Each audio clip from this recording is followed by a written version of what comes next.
आम भारत को एक परंपरार देश कुहाजाए ଯେଉଁଠାରେ ସବୁ ଧର୍ମର ଲୋକମାନେ ମିଳିମିଶିକି ଖୁସିରେ ରୁହନ୍ତି।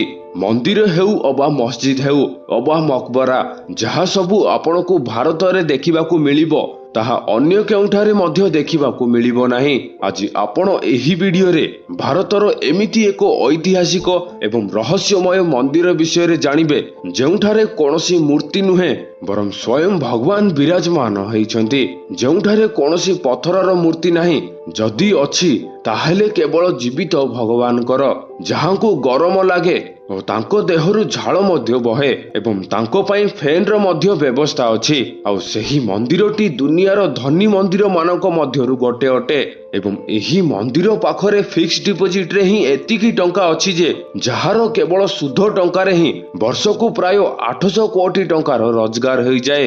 ଏହି ମନ୍ଦିରଟି ଦୁନିଆର ସବୁଠାରୁ ରହସ୍ୟମୟ ମନ୍ଦିର ମାନଙ୍କ ମଧ୍ୟରୁ ଅନ୍ୟତମ, ଯାହାର ନାମ ଭାରତର ପ୍ରତ୍ୟେକ ବ୍ୟକ୍ତି ଜାଣିଛନ୍ତି। କିନ୍ତୁ ସେହି ମନ୍ଦିରକୁ ଯାଇ ଭଗବାନଙ୍କର ଦର୍ଶନ କରିବା ସମସ୍ତଙ୍କ ପକ୍ଷେ ଏତେ ବି ସହଜ ନୁହେଁ। କିନ୍ତୁ ଆଜି ଏହି ଏପିସୋଡ ମାଧ୍ୟମରେ ଆମେ ଆପଣଙ୍କୁ ସେହି ରହସ୍ୟମୟ ମନ୍ଦିରଟିର ଦର୍ଶନ କରାଇବୁ ଏବଂ ସେହି ମନ୍ଦିର ବିଷୟରେ ଶୁଣିଲା ପରେ ଆପଣ ଆଶ୍ଚର୍ଯ୍ୟ ହୋଇ ରହିଯିବେ। ତ ଚାଲନ୍ତୁ ଆରମ୍ଭ କରିବା। ନମସ୍କାର ୟୁଟ୍ୟୁବ, ମୁଁ ଶୁଭମ ଆପଣଙ୍କୁ ସ୍ୱାଗତ କରୁଛି କିଛି ନୂଆ କଥାରେ। ଆଜି ଆମେ ଭାରତର ଯେଉଁ ମନ୍ଦିର ବିଷୟରେ କଥା ହେବା ସେହି ମନ୍ଦିରର ନାମ ହେଲା ତିରୁପତି ବାଲାଜୀ ଟେମ୍ପଲ। ଏହି ମନ୍ଦିରଟିର ନାମ ତ ଆପଣମାନେ ଅନେକ ଥର ଶୁଣିଥିବେ, କିନ୍ତୁ ଏହି ମନ୍ଦିରର ଅଦ୍ଭୁତ ରହସ୍ୟ ବିଷୟରେ ଆପଣମାନେ କମ୍ ହିଁ ଜାଣିଥିବେ। ଏହି ମନ୍ଦିରଟି ଦକ୍ଷିଣ ଭାରତର ଆନ୍ଧ୍ରପ୍ରଦେଶ ରାଜ୍ୟର ଚିତ୍ତୁର ଜିଲ୍ଲାରେ ଅବସ୍ଥିତ।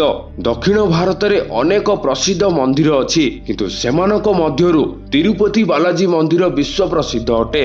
ଏହି ମନ୍ଦିରରେ ସ୍ୱାମୀ ଭେଙ୍କଟେଶ୍ୱର ମହାରାଜାଙ୍କର ପୂଜା ଅର୍ଚ୍ଚନା କରାଯାଏ, ଯାହା ଭଗବାନ ବିଷ୍ଣୁଙ୍କର ଅନ୍ୟ ଏକ ରୂପ ଅଟେ। ଏହି ମନ୍ଦିରର ସବୁଠାରୁ ରହସ୍ୟମୟ କଥାଟି ହେଲା ଏହି ମନ୍ଦିରର ଗର୍ଭଗୃହରେ ଥିବା ମୂର୍ତ୍ତି, ଯାହାକୁ କେହି ମନୁଷ୍ୟ ତିଆରି କରିନାହିଁ। ଆପଣଙ୍କୁ ଶୁଣି ଆଶ୍ଚର୍ଯ୍ୟ ଲାଗିବ ଯେ ସେହି ମୂର୍ତ୍ତିଟି ସେଠାରେ ସ୍ୱୟଂ ପ୍ରକଟ ହୋଇଛି। ଏହା ସତ ଯେ ମୂର୍ତ୍ତିଟି ପଥରର ଅଟେ, କିନ୍ତୁ ଯେବେ ଆପଣ ସେହି ମନ୍ଦିରକୁ ଦର୍ଶନ କରିବା ପାଇଁ ଯିବେ ସେତେବେଳେ ଆପଣ ନିଜେ ବୁଝିଯିବେ ଯେ ସେହି ମୂର୍ତ୍ତିଟି କୌଣସି ସାଧାରଣ ମୂର୍ତ୍ତି ନୁହେଁ ବରଂ ଏହା ସ୍ୱୟଂ ଜୀବିତ ଭଗବାନ ଅଟନ୍ତି।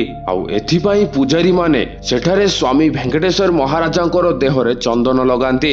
ପୂଜାରୀ ମାନଙ୍କ କହିବା ଅନୁସାରେ ଭଗବାନଙ୍କର ଥୁଡିରେ ଆଘାତ ହୋଇଯାଇଛି, ଆଉ ଏହି ଚନ୍ଦନର ଲେପ ଲଗାଇବା ଦ୍ୱାରା ସେହି ଆଘାତ ଭଲ ହେଇଯିବ। ଏତିକି ନୁହେଁ, ସେହି ମୂର୍ତ୍ତିର ମୁଣ୍ଡ ଉପରେ ଲାଗିଥିବା କେଶ ମଧ୍ୟ ଅସଲି ଅଟେ। ଏହା ଶୁଣି ଆପଣ ଚକିତ ହୋଇପାରନ୍ତି ଯେ ହଜାର ବର୍ଷର ସେହି ମୂର୍ତ୍ତି ଏବଂ ସେହାର କେଶ ଆଜି ବି ସେତିକି ସଫା ଓ ଘନ ଅଛି। ଭଗବାନ ବାଲାଜୀଙ୍କ ମୂର୍ତ୍ତିର କେଶ କେବେ ମଧ୍ୟ ଅସଜା ହୁଏନି। ଭକ୍ତ ଓ ପୂଜାରୀ ମାନଙ୍କ କହିବାର ଅନୁସାରେ ଭେଙ୍କଟେଶ୍ୱର ଭଗବାନଙ୍କ ମୂର୍ତ୍ତିରୁ ସବୁ ସମୟରେ ସମୁଦ୍ର ଲହରୀ ମାରିଲା ପରି ଶୁଭାଯାଉଛି। ଆପଣ ଯଦି ଭଗବାନଙ୍କ ମୂର୍ତ୍ତିରେ ଧ୍ୟାନ ପୂର୍ବକ କାନ ଲଗାଇ ଶୁଣିବେ ତାହେଲେ ଆପଣଙ୍କୁ ଏମିତି ଲାଗିବ ଯେମିତି ଆପଣ କୌଣସି ସମୁଦ୍ର ପାଖରେ ଅଛନ୍ତି। ଏହି ମନ୍ଦିରରେ ଦାନ ଦେବାର କିଛି ଅଲଗା ହିଁ ପରମ୍ପରା ରହିଛି। ଏଠାକୁ ଆସୁଥିବା ଭକ୍ତମାନେ କୁହନ୍ତି ଯେ ସେମାନେ ଏଠି ଯାହା ବି ମାଗନ୍ତି ସେମାନଙ୍କର ସବୁ ମନସ୍କାମନା ପୂରଣ ହୋଇଥାଏ। ଆଉ ମନସ୍କାମନା ପୂରଣ ହେବା ପରେ ସେଠାକୁ ଯାଇଥିବା ଶ୍ରଦ୍ଧାଳୁମାନେ ନିଜର କେଶ ଦାନ କରି ନିଜର ଆସ୍ଥା ପ୍ରଦର୍ଶନ କରିଥାନ୍ତି।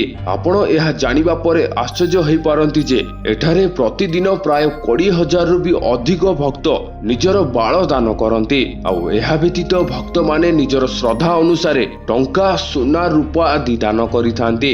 ଏଥିପାଇଁ ଏହି ମନ୍ଦିରକୁ ଦୁନିଆର ସବୁଠାରୁ ଧନୀ ମନ୍ଦିର ବୋଲି କୁହାଯାଏ। ଆଉ ଏଠି ଦାନରେ ମିଳିଥିବା ଟଙ୍କା ଓ ସୁନାର ହିସାବ କରିବା ପାଇଁ 50 ଜଣ ବ୍ୟକ୍ତିକୁ କାମରେ ଲଗାଯାଇଛି। ଏହି ମନ୍ଦିରରେ କେବଳ ଭକ୍ତମାନଙ୍କର ଦାନରୁ ହିଁ ମାସକୁ ପ୍ରାୟ 200ରୁ 300 କୋଟି ଟଙ୍କା ଆୟ ହୁଏ। ହେଲେ ଭଲ କଥା ତ ଏହା ଯେ ଏହି ମନ୍ଦିରକୁ ଦାନରେ ମିଳିଥିବା ଅଧିକତର ଟଙ୍କାକୁ ଗରିବ ଏବଂ ଅସହାୟ ଲୋକମାନଙ୍କର କାମରେ ଲଗାଯାଏ।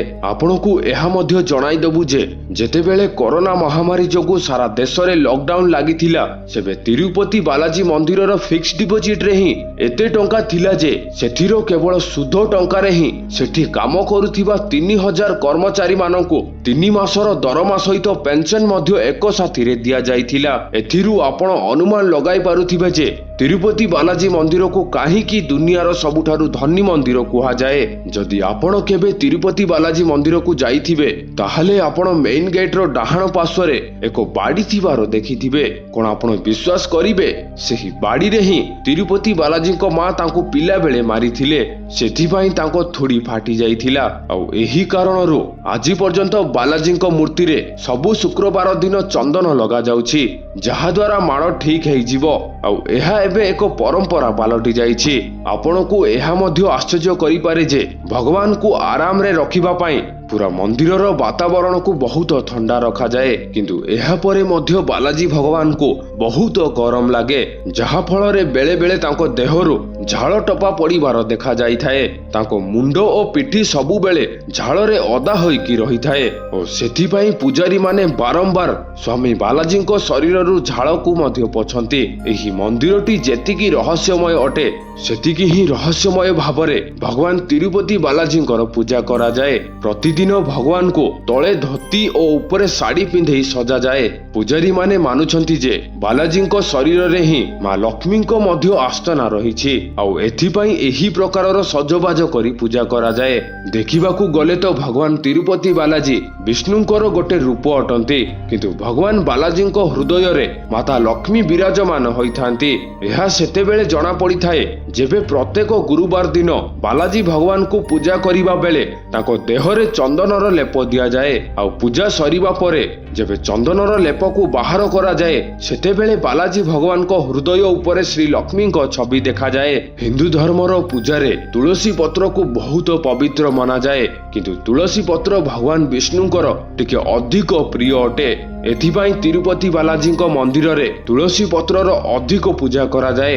आपण माने जानिछंती जे सबु मंदिर रे तुलसी पत्र को पूजा करिबा परे भक्त मानको प्रसाद भाव रे बंटा जाए, किंतु तिरुपति बालाजी मंदिर रे सेमिति हुएनी। एठारे पूजा करिबा परे तुलसी पत्र गुडी को मंदिर रे थिबा गोटे कुओ रे पका जाए। आउ कुहा जाउछि जे आज पर्यंत केही मध्य सेही कुओ भितर को देखंती नाही। तिरुपति बालाजी मंदिर रे प्रतिदिन 3 लाख देशी घियर लड्डू तैयारी करा जाए। हेले आश्चर्यर कथा तो एहा जे एही लड्डू गुडी को तैयारी करिबा पई कोनोसी भी नूतन टेक्नोलॉजी रो व्यवहार करा जाए नाही। एठारो कारीगर माने सेही 300 वर्ष पुराना प्रक्रिया रे एही लड्डू गुडी को तैयारी करंती, किंतु एही मंदिर रो सबुठारु बड़ रहस्य तो एहा अटे जे एही मंदिर भितरे एमिति एक दीप जळुछि जहा कि शह शह वर्ष हेला बिना घिओ और सलितारे जळुछि। एहा केमिति संभव? एहार सत्य तो केवल सेही मंदिर रो पुजारी माने ही कहि पारिबे। बाकी आपण तिरुपति बालाजी को दर्शन करिसंती कि नाही तळे कमेंट रे निश्चय लिखिबे। एमिति ही आगो को आहुरी वीडियो देखिबा पाई वीडियो को लाइक करो, शेयर करो एवं चैनल को सब्सक्राइब करी घंटी भी दबाई दियो। तो आज पाई एथिकी पुणी थरे देखा नेक्स्ट एपिसोड रे। सेते पर्यंत ओके बाय।